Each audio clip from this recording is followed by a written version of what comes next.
اس time یا تو سب اپنی اپنی ایکٹیویٹیز میں مصروف کہیں باہر ہوتے تھے یا پھر جو گھر پر ہوں وہ اپنے کمروں میں پائے جاتے تھے۔ ایک نظر ارد گرد ڈالتی وہ بی جان کی طرف مڑی۔ کھانا کھایا آپ نے؟ کھا لیا تھا، آپ فریش ہو کر آ جائیں، میں آپ کا کھانا لگواتی ہوں۔ صاف ظاہر ہو رہا ہے آپ نے کچھ نہیں کھایا ہوگا۔ ان کی بات پر وہ مسکراتی اس بات میں سر ہلا گئی۔ ٹھیک ہے آپ لگوا دیں، مگر میں ابھی کچھ ہلکا پھلکا سا کھاؤں گی۔ تھوڑے ٹائم میں ڈنر کا وقت ہو جائے گا تو پھر بھوک نہیں رہے گی۔ اچھا ٹھیک ہے۔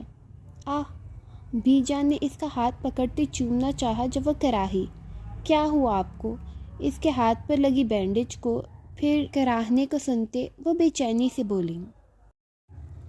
حالانکہ وہ سب جانتی تھی مگر اس کی تکلیف ان کو نئے سرے سے تکلیف دے رہی تھی۔ کچھ نہیں، وہ آہستہ سے اپنا ہاتھ ان کی گرفت سے نکالتی پیچھے کرتی بولی۔ کچھ نہیں ہوا تو یہ بینڈیج کیا کر رہا ہے آپ کے ہاتھ پر؟ بتائیں کیا ہوا، کیسے لگی چوٹ؟ انہوں نے اسے مصنوعی ڈانٹ کر کریدنا چاہا۔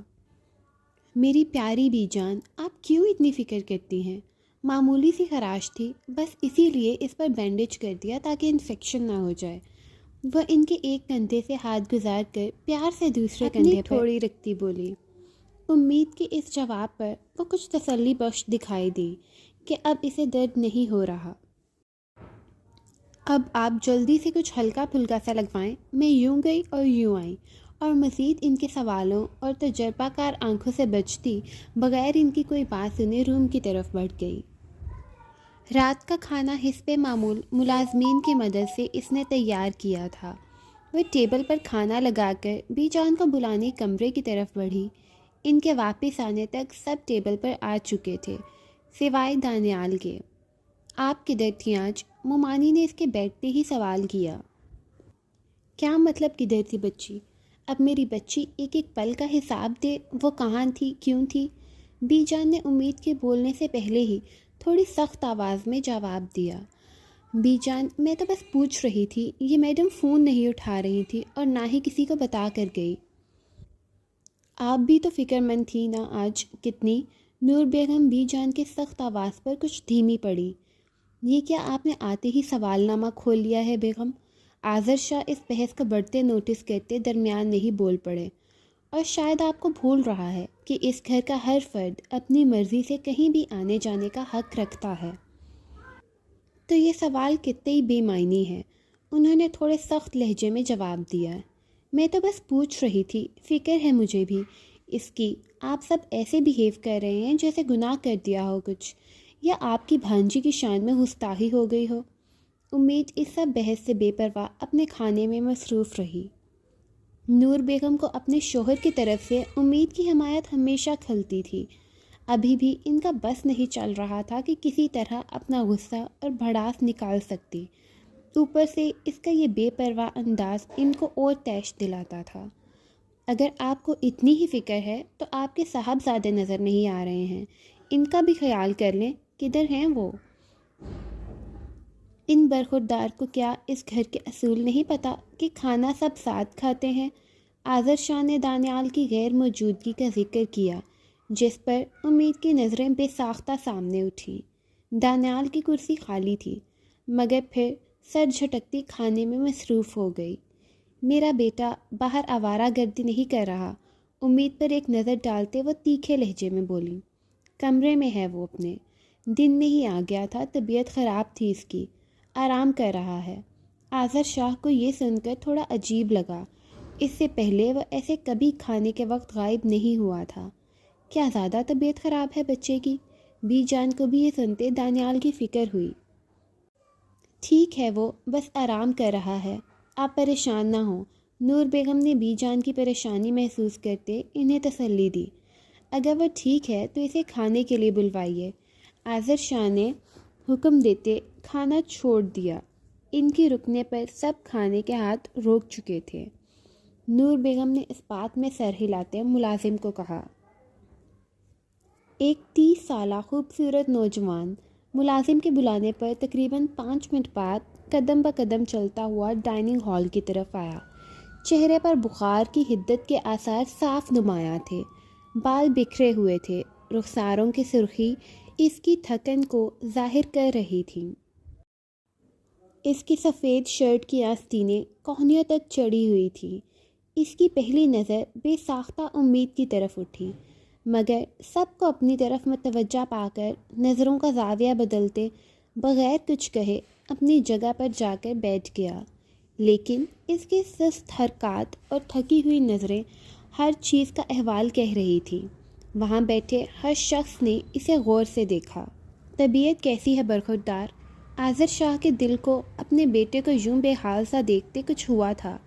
ٹھیک ہوں ڈیڈ، وہ نارملی جواب دیتے کھانے کی پلیٹ میں اپنے لیے تھوڑا سا سالن نکال چکا تھا، جیسے خود کو سب کے ساتھ شامل رکھنے کی ایک کوشش کر رہا ہو۔ اب کیسی طبیعت ہے میرے شیر کی؟ بی جان نے بھی فکر مندی سے پوچھا۔ ٹھیک ہے آپ کا شیر بی جان، وہ ان کی طرف دیکھتے مسکراتے ہوئے بولا۔ اس کو کھاتے دیکھ بی جان بھی پرسکون ہو گئی تھی۔ نور بیگم نے اس کی طرف دیکھتے ہوئے نرمی اور فکر مندی سے پوچھا، ابھی بھی بخار ہو رہا ہے؟ اس نے کوئی بھی جواب دینے کے بجائے ایک مدھم سی مسکراہٹ دی، جو شاید انہیں تسلی دینے کے لیے تھی، لیکن وہ مسکراہٹ اس کے چہرے کی کمزوری کو مزید نمایاں کر گئی۔ وہ جلدی سے اپنا سر جھکا کر کھانے کی طرف متوجہ ہو گیا۔ سب اس کو نارمل دیکھتے پھر سے اپنا کھانا شروع کر چکے تھے، سوائے آذر شاہ کے، جن کو اپنے بیٹے کے ہر انداز سے ایک تھکن محسوس ہو رہی تھی۔ دانیال نے ایک نظر سامنے بیٹھی اس ابصرا پر ڈالی، جس کے باعث کہ آج وہ خود بخار میں تپ رہا تھا، مگر وہ ہمیشہ کی طرح ہر بات اور انسان سے بے پرواہ اپنے کھانے میں مصروف تھی۔ آذر شاہ نے اس کی آنکھوں کا تعاقب بھی خوب نوٹ کیا۔ کھانا ہلکی پھلکی بات چیت کے ساتھ کھایا گیا۔ کھانے کے بعد ہمیں ہمارے کمرے میں مل گئے دانیال شاہ، آذر شاہ نیپکن سے اپنا ہاتھ صاف کرتے دانیال کو کہتے اٹھے۔ جی ڈیڈ، اس نے ایک بار پھر کسی آس سے امید کی طرف دیکھا، مگر اس کا متوجہ نہ پا کر پھر مایوسی ہوئی۔ اس کے بعد باقی سب بھی ایک ایک کر کے اٹھ گئے، سوائے دانیال اور امید کے۔ اس سے پہلے امید اٹھتی دانیال بول پڑا، کیا ہم بات کر سکتے ہیں؟ نہیں، وہ اسپاٹ انداز میں جواب دیتی اٹھ کھڑی ہوئی۔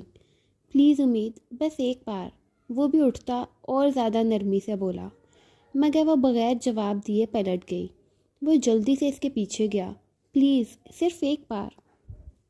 امید کے قدم پل کو رکے، مگر پھر اگنور کرتی وہ آگے بڑھی، جس پر دانیال خود پر ضبط کھوتا اس کو بازو سے پکڑ کر روک چکا تھا۔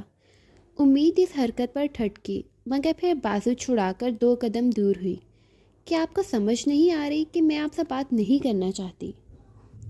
میں جانتا ہوں تم ناراض ہو، غصہ ہو، مگر پلیز بس ایک بار میری بات سن لو، پلیز اٹس اے ریکویسٹ۔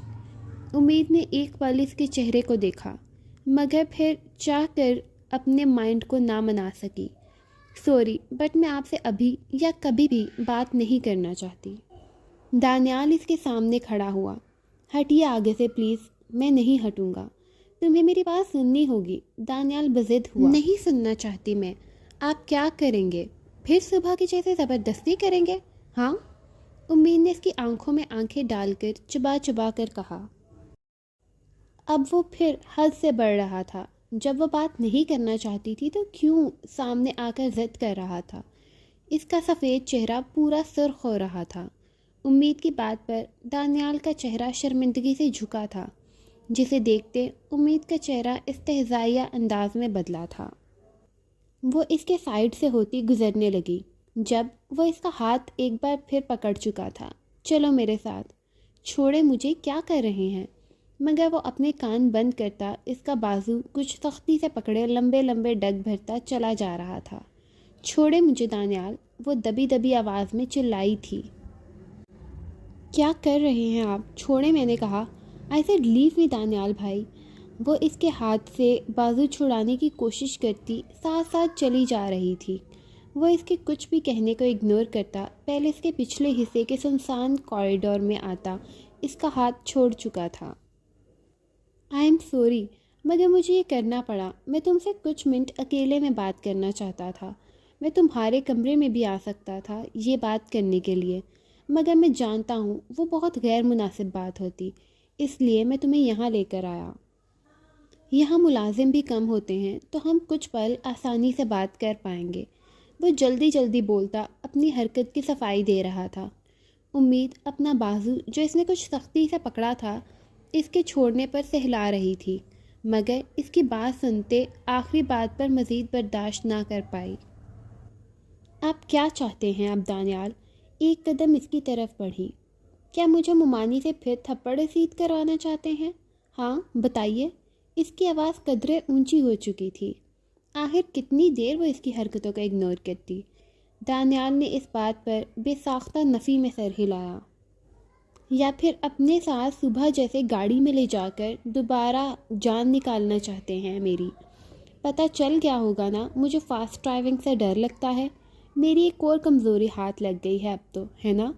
اس کے ہر لفظ پر دانیال کی آنکھوں کی سرخی بڑھتی جا رہی تھی اور سر جھک رہا تھا، مگر وہ امید سے بات کرنا چاہتا تھا۔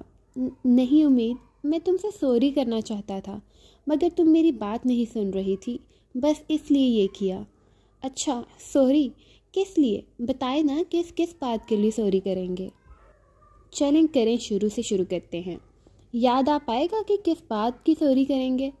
امید کو خود بھی اندازہ نہیں ہوا تھا کہ وہ اتنے عرصے میں آج پہلی بار اتنی وائلنٹ ہو رہی تھی۔ ان سوالوں نے دانیال کو بس شرمندہ ہی کیا تھا۔ وہ صحیح تو کہہ رہی تھی، وہ کس بات کی معافی مانگے؟ مجھے آج تک سمجھ نہیں آئی دانیال، میں جب سے اس گھر میں آئی ہوں آپ مجھے اتنا ناپسند کیوں کرتے ہیں؟ آپ کیا سمجھتے ہیں میں نہیں جانتی کہ میری کئی بار پسندیدہ چیزیں جو میرے دل کے بہت قریب تھیں کس نے غائب کیں؟ کس نے توڑی ہیں؟ میری بکس، میرے نوٹس، میری اسائنمنٹس کس نے ضائع کی ہیں؟ ایگزامس کے دوران کس کے گیسٹ سب سے زیادہ گھر آتے تھے؟ اور کون میرے ہاتھوں سے بنے کھانے کی فرمائش کرتا تھا؟ مجھے گندگی نہیں برداشت، سارا گھر جانتا ہے۔ اس کے باوجود جب نانو گھر پر نہیں ہوتی تب کون میرے روم میں آ کر اس کو پھیلاتا ہے، اس کو گندا کرتا ہے؟ میری فیوریٹ فوڈ آئٹمز اس گھر میں کس نے بننے سے منع کی ہوئی ہیں؟ اس گھر میں آنے کے دوسرے دن ہی مجھے خود کو بھائی کہنے سے سختی سے کس نے منع کیا تھا؟ آپ نے نا، اور باقی سب کزنس کو مجھ سے دور رہنے کو کس نے کہا ہوا ہے؟ جیسے میں کوئی اچھوت ہوں۔ اتنا بہت ہے یا اور بھی جاننا چاہتے ہیں؟ ایک ایک لفظ انگلی اٹھا کر چبا کر بولتی اپنا غصہ اس پر نکال رہی تھی۔ امید اس کے مسلسل سب نظریں جھکائے، مٹھیاں بھینچے، لبوں کو زور سے بند کیے سننے پر استہزائیہ سا ہنسی۔ تکلیف دینے والا بھول جاتا ہے کہ اس نے کیا کیا، مگر جو تکلیف سہتا ہے نا وہ کبھی کچھ نہیں بھولتا، چاہ کر بھی نہیں بھول سکتا۔ اس لیے شاید آپ بھول گئے ہوں گے سب کچھ، مگر امید کچھ نہیں بھولی، نہ آسانی سے بھول سکے گی۔ دانیال بس اس کو سن رہا تھا، لفظ تو جیسے ختم ہو گئے تھے۔ یہ سب آپ کو کبھی زیب نہیں دیتا تھا دانیال بھائی، بڑے تھے آپ مجھ سے، 1-2 نہیں پورے 5 سال بڑے۔ اسی بات کا آپ لحاظ کر لیتے، مگر میں ہمیشہ اس بات کو باقیوں کی طرح آپ کی ناپسندیدگی سمجھ کر اگنور کرتی رہی۔ اس کا یہ ہرگز مطلب نہیں تھا کہ مجھے تکلیف نہیں ہوتی تھی، ہوتی ہے، بہت ہوتی ہے۔ میں پھر بھی چپ رہی، خاموش رہی، اس لیے نہیں کہ لاوارث ہوں یا میں آپ کے ٹکڑوں پر پلی ہوں۔ آپ جانتے ہیں میرا بینک بیلنس آپ سے کئی گنا بڑھ کر ہے، میری خاموشی کی وجہ کچھ اور ہے۔ مگر کچھ دن پہلے آپ کے میرے لیے استعمال کیے جانے والے الفاظ، وہ میری برداشت پر پہلی کاری ضرب تھے دانیال شاہ۔ میرے کردار کو گندا کہا آپ نے، سب کے سامنے۔ وہ میری برداشت سے اوپر کی چیز تھی، اتنی اوپر کہ میں پچھلی ساری تکلیفیں اس دن تازہ ہو گئی تھیں، اتنی تازہ کہ مجھے اپنا ہوش تک نہیں رہا۔ میں کب گھر سے نکلی مجھے پتہ نہیں چلا۔ اتنی تکلیف کہ اگر اس دن ایک مہربان فرشتہ نہ آتا، مجھے نہ بچاتا، تو شاید کب کا میں اس سڑک پر حادثے کا شکار ہو چکی ہوتی۔ امید کا یہ سب بولتے پہلی بار ایک آنسو بہا، جسے وہ فوراً آنکھیں رگڑ کر صاف کر گئی۔ وہ اس انسان کے سامنے کبھی رو نہیں سکتی تھی۔ جبکہ دانیال نے سب سر جھکائے کرب سے سنتے آخری بات پر جھٹکے سے سر اٹھایا۔ دانیال کو اپنے کان سائیں سائیں کرتے محسوس ہوئے۔ کیا اس نے یہی بولا تھا کہ وہ اس دن اس کی وجہ سے حادثے کا شکار یعنی موت کے منہ میں جانے لگی تھی؟ اس کی آنکھیں پھٹی تھیں۔ امید نے اس کو دیکھنے کے بجائے نظروں کا زاویہ اپنے سامنے کوریڈور میں وال پر موجود ہونٹ سیلی پینٹنگ پر پھیرا۔ اس پر بھی آپ کو سکون نہیں ملا تو آپ آج مجھے خود موت دینے لے گئے۔ اب کہ اس کی آواز سخت اور چہرہ بالکل سپاٹ ہو چکا تھا جیسے ہمیشہ رہتا تھا۔ کس بات کی معافی مانگیں گے آپ؟ اب کہ وہ اس کی طرف پلٹی۔ باقی سب گھر والوں کی طرح آپ کی ناپسندیدگی نارمل کیوں نہیں ہے؟ مجھے سمجھ نہیں آتا کہ آپ کے ساتھ میں نے الگ سے ایسی کون سی زیادتی کر دی جو آپ کا غصہ ختم ہی نہیں ہوتا۔ ان سب کی ناپسندیدگی کی وجہ میری فنگر ٹپس پر ہے۔ وہ سب میرے موم ڈیڈ کو، نانا اور نانوں کے آج ان کے درمیان نہ ہونے کا قصوروار سمجھتے ہیں۔ میرے موم ڈیڈ کو کافر مانتے ہیں، مجھے نان مسلم سمجھتے ہیں۔ میرے کیے گئے لائیو سیشنز جو دنیا بھر میں وائرل ہو چکے ہیں اس پر مجھ سے نفرت کرتے ہیں۔ اپنے سب سوشل میڈیا اکاؤنٹس اور چینلز کو ڈیلیٹ کرنے کے باوجود میں ان ویڈیوز کو ہر جگہ سے ڈیلیٹ نہیں کر پائی۔ اس وجہ سے وہ مجھے برا سمجھتے ہیں۔ ان سب کی ناپسندیدگی کی وجوہات تو واضح ہیں ہمیشہ سے، مگر آپ کی وجہ صرف یہ باتیں کیوں نہیں ہیں دانیال؟ امید کے چہرے پر ان سوالات کی تھکن سی محسوس ہوئی۔ ایسا کیا ہے جو مجھے سمجھ نہیں آ رہا کوشش کے باوجود؟ اگر کوئی بھی اور وجہ نہیں ہے تو پلیز بس کر دیں گے سب، ہاتھ جوڑتی ہوں آپ کے آگے۔ میں مزید یہ سب برداشت کرنا نہیں چاہتی۔ دانیال اپنے لب بھینچے بس اس کو سن رہا تھا۔ وہ اور کر کیا سکتا تھا؟ وہ بات کر کے بات ٹھیک کرنا چاہتا تھا مگر یہاں تو سب اور بگڑ گیا تھا۔ اپنی بات کہتی وہ وہاں سے جا چکی تھی۔ یہ سب اتنا بگڑ چکا تھا کہ اب شاید ہی بات کرنے سے ٹھیک ہو پاتا۔ وہ دھیمے سے قدم اٹھاتا اپنے ڈیڈ کے کمرے کی طرف بڑھ گیا۔ گھڑی کی ہلکی ٹک ٹک اسٹڈی روم کی خاموشی میں گونج رہی تھی۔ میز پر کتابوں اور کاغذات کا ڈھیر آذر شاہ کی مصروفیت کی گواہی دے رہا تھا۔ دروازے پر ہلکی سی دستک کے بعد دانیال اندر آیا۔ نظریں جھکی اور قدم محتاط سے تھے۔ آپ نے بلوایا ڈیڈ؟ آذر شاہ نے اینک اتارتے ہوئے گہری نظر سے اس کو دیکھا اور اشارے سے بیٹھنے کو کہا۔ کمرے کی فضا میں سنجیدگی تھی جیسے کوئی اہم گفتگو ہونے والی ہو۔ کیا ایسی کوئی بات ہے دانیال شاہ جو آپ ہمیں بتانا چاہیں؟ کچھ دیر بعد انہوں نے فائلز بند کرتے اینک اتارتے دانیال کی طرف متوجہ ہوتے پوچھا۔ دانیال کا سر ابھی بھی جھکا ہوا تھا۔ کچھ پل اس نے کچھ سوچا اور پھر ان کی آنکھوں میں آنکھیں ڈال کر بولا، ڈیڈ میں امید سے شادی کرنا چاہتا ہوں۔ واٹ؟ آذر شاہ چونکے تھے۔ کیا آپ مذاق کر رہے ہیں دانیال شاہ؟ ڈیڈ کیا آپ کو لگتا ہے میں اتنی بڑی بات مذاق میں کہوں گا؟ وہ اپنی کرسی سے اٹھے اور اس کے سامنے صوفے پر بیٹھے۔ انہیں یہ بات ہضم نہیں ہوئی تھی۔ آپ یہی چاہتے تھے نا کہ میں اس سے شادی کروں؟ تو ٹھیک ہے، اب میں تیار ہوں، مجھے کرنی ہے اس سے شادی۔ وہ جذباتی ہو رہا تھا۔ دانیال شاہ اسے کھوجتی نظروں سے دیکھ رہے تھے۔ ایسا کیا ہو گیا ایک دن میں دانیال شاہ کہ بغیر کچھ کہے آپ اس لڑکی سے شادی کرنے کے لیے جسے آپ سخت ناپسند کرتے ہیں، اور بقول آپ کے وہ ایک غرور کرنے والی لڑکی ہے جسے اپنی ذات کے علاوہ کچھ نظر نہیں آتا؟ دانیال نے اپنی آنکھیں زور سے بند کر کے کھولیں۔ پلیز ڈیڈ، وہ سب پرانی باتیں ہیں۔ امپورٹنٹ یہ ہے کہ میں اب کیا چاہتا ہوں۔ کیا امید ایسا چاہتی ہے؟ آذر شاہ کے سوال پر دانیال کچھ مایوس ہوتے نفی میں سر ہلا گیا۔ وہ ایسا نہیں چاہے گی کبھی۔ اس کو تو لگتا ہے کہ میں اسے نفرت کرتا ہوں۔ وہ یہ کہتے کافی دھیما پڑ گیا تھا۔ میں نہیں کرتا اس سے نفرت ڈیڈ۔ اس نے ہلکا سا سر جھکایا۔ وہ مجھ سے بہت ناراض ہے، بات تک نہیں کرے گی وہ مجھ سے۔ بات تو وہ پہلے بھی نہیں کرتی تھی مگر اب میری طرف دیکھے گی بھی نہیں۔ وہ کافی کھوئی ہوئی آواز میں بول رہا تھا۔ آذر شاہ کو کچھ سمجھ نہ آیا۔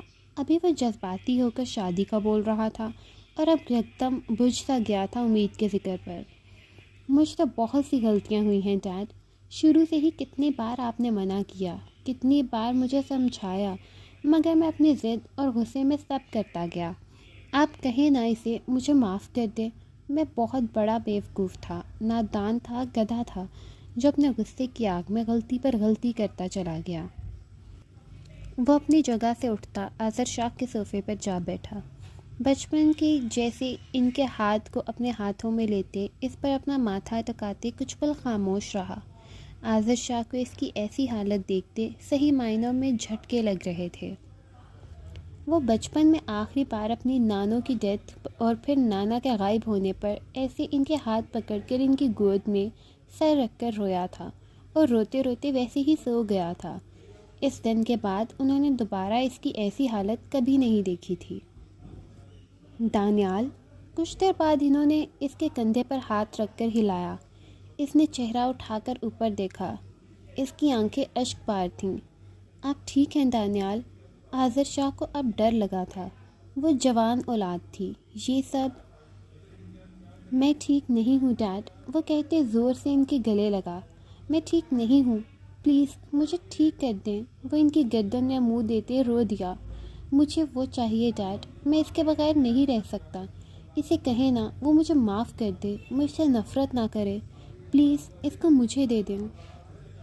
آذر شاہ کو جیسے سکتہ ہو گیا تھا۔ وہ ڈائننگ ٹیبل پر ہی اس کی حالت محسوس کر چکے تھے، مگر اس کے پیچھے وہ یہ سب تو کبھی بھی امیجن نہیں کر سکتے تھے۔ کچھ دیر بعد وہ پیچھے ہوا۔ کیسے ہوا یہ سب دانیال؟ آپ اس بچے کو اتنی تکلیف دیتے آئے ہیں، ہم گھر والوں کی نظر سے وہ پوشیدہ نہیں ہے، اب اچانک یہ بدلاؤ کیسے؟ وہ بس یہی کہہ سکتے تھے۔ اچانک نہیں ڈیڈ، پہلے دن سے۔ اس نے اپنی آنکھیں رگڑ کر صاف کی۔ پہلے دن سے؟ یعنی 2 سالوں سے؟ نہیں ڈیڈ، 2 سالوں سے نہیں، 25 سالوں سے۔ اس نے ہلکا سا سر جھکاتے کہا۔ واٹ؟ 25 سالوں سے؟ کیا مطلب 25 سالوں سے؟ آج وہ ان کو جتنے شوق دے رہا تھا، انہیں اپنے ہارٹ کی فکر ہوئی۔ آپ کو یاد ہے جب امید کی پیدائش کے دوسرے دن ہم سب پھپھو کے گھر گئے تھے؟ آذر شاہ کی آنکھیں مزید کھلی تھیں۔ میں نے اس دن سوم پھپھو کی ننھی پری کو اپنے ان ہاتھوں سے چھوا تھا۔ اپنے ہاتھوں کو دیکھتے اس نے دھیمی آواز میں کہا۔ جب ہم وہاں گئے تھے اور ایک انکل نے ایک چھوٹی سی فیری کو اپنے ہاتھوں میں اٹھا کر سب کو دکھایا تھا، اور پھر اس فیری کو ایک انکل اپنے ہاتھوں میں لے کر وہاں سے چلے گئے۔ مجھے اس فیری کو دیکھنے کا تجسس ہوا۔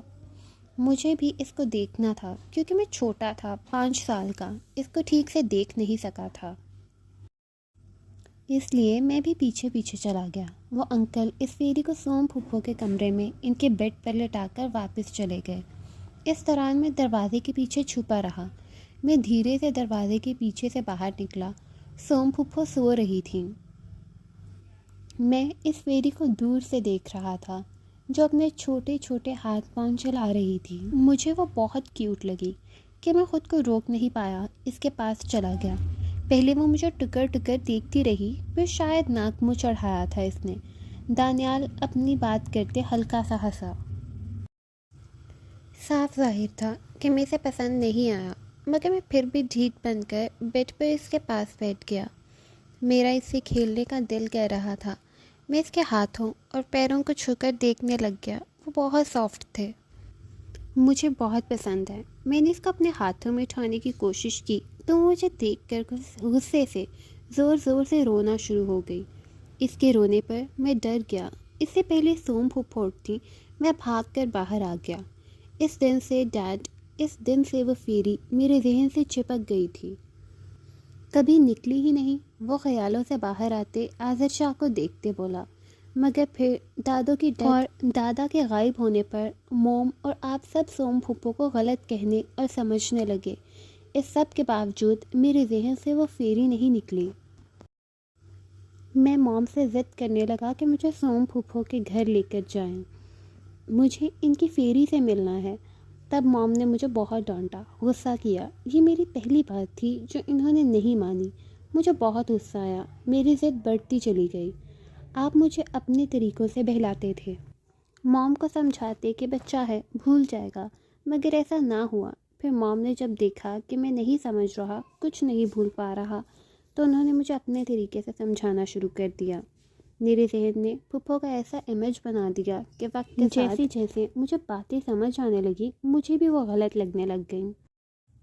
موم کی برین واشنگ کا اثر تھا یا پہلی خواہش ادھوری رہ جانے کا غصہ، کہ کب پتہ نہیں جب میرے اندر غصے اور نفرت کی آگ جلنا شروع ہو گئی۔ میں جس پھیری سے پہلے ملنے کو تڑپ رہا تھا اب اسی پھیری سے اپنی دادوں اور دادا کی جانے کا بدلہ، اپنی پہلی ضد پوری نہ کرنے پہ موم کی ڈانٹ، آپ کے مجھے ٹالنا، ان سب کا قصوروار سمجھ کر اس سے بدلہ لینے کا سوچنے لگا۔ مگر اس سب کے باوجود میرے ذہن سے وہ ننھی پری نہیں نکل سکی۔ اس کا عکس ہمیشہ میرے ذہن میں تازہ رہا۔ غصے، نفرت، جستجو، ہر انداز میں وہ میرے دل و دماغ سے کھیلتی رہی۔ اسی طرح وقت گزرتا رہا۔ ایک دن میرے دل میں پتہ نہیں کیا سمائی کہ میں اس کے کالج چلا گیا، مگر اس دن سب سے عجیب باتیں ہوئیں جن کی مجھے آج تک سمجھ نہیں آئی۔ وہ فیری کالج داخل ہوئی۔ وہ واقعی فیری ہی تھی، ویسی ہی خوبصورت، نازک۔ میں اس کو دیکھ اپنا غصہ سب بھول گیا۔ میں اس سے ملنے کو پڑتا تب مجھے سب کچھ پھر یاد آنا شروع ہو گیا۔ وہی تھی جس کی وجہ سے میری یعنی دانیال شاہ، جس کی ہر بات اس کو بولنے سے پہلے پوری کی جاتی تھی، اس کو ڈانٹا گیا، اس کو بہلایا گیا، اپنی ضد کو چھوڑ دینے کو کہا گیا۔ اور وہی تھی جس کی وجہ سے میری دادوں کی ڈیتھ ہوئی۔ وہی تھی جس کی وجہ سے دادا دوبارہ کبھی واپس نہیں آئے۔ میرے اندر غصے کی لپیٹیں پھر اپنا سر اٹھانے لگی۔ میری آنکھوں سے شعلے نکلنے لگ گئے۔ اس کا ہوشربا حسن سب کچھ پسے پشت چلا گیا۔ اس سے پہلے کہ میں اس سب کا حساب لینے کے لیے اس کی طرف بڑھتا، تب کہیں سے اس پر انڈوں اور ٹماٹروں کی بارش کر دی گئی۔ اس کو سب کافر کافر بولنے لگ گئے اور میں یہ سب دیکھتا رہا۔ مجھے اس سب کی سمجھ نہ آئی۔ میں کافی کنفیوزڈ ہوا کہ یہ سب کیا ہو رہا تھا۔ ایک بار پھر میں نے اپنا موبائل نکال کر چیک کیا کہ کیا میں اس کو پہچاننے میں غلطی تو نہیں کر رہا، کہیں یہ کوئی اور تو نہیں ہے۔ میں نے تصویر دیکھی، کال کر کے اپنے بندے سے دوبارہ کنفرم کیا۔ جب کنفرم ہو گیا یہی وہی ہے تو میں بھی اس بھیڑ میں شامل ہو گیا جو ایک لڑکی کی مدد کے بجائے اس کا تماشا دیکھ رہے تھے۔ اس دوران بھی اس پر انڈے ٹماٹروں کی بارش جاری تھی۔ دانیال سب بیان کرتے رکا، اوپر دیکھتے لمبی سانس لی، جیسے یہ سب بیان کرنا اسے تکلیف دے رہا ہو۔ میں وہاں تھا ڈیڈ، دانیال شاہ وہاں تھا۔ میں آگے بڑھ کر اس کی مدد کر سکتا تھا، اسے سب سے بچا سکتا تھا، مگر مجھ پر میرا غصہ حاوی ہو گیا۔ میں نے یہ سب ہونے دیا، بلکہ اس سب سے زیادہ محظوظ بھی ہوا ڈیڈ، جیسے میرے غصے کی سزا اس کو مل رہی ہو۔ میں اس کی حفاظت نہیں کر پایا ڈیڈ، میں نے اس کو بھیڑیوں کے درمیان یوں ہی پڑے رہنے دیا۔ یہ کہتے اس نے اپنا سر اپنے ہاتھوں میں گرا دیا۔ وہ مجھے کبھی معاف نہیں کرے گی ڈیڈ، اگر اسے پتہ چلا کہ اس دن دانیال شاہ بھی تماشائی تھا۔ پلیز اسے میرا بنا دے ڈیڈ، میں بہت ڈر گیا ہوں۔ کیونکہ وہ غصہ نہیں ہے ڈیڈ، وہ طلب تھی میری، وہ مجھے چاہیے تھی اور میں سب کچھ گڑبڑ کرتا تھا۔ اپنے دل کی بات سمجھنے میں نے بہت دیر کر دی ڈیڈ۔ وہ تو اپنی پیدائش کے دوسرے روز سے ہی میرے دل اور دماغ میں بس رہی تھی۔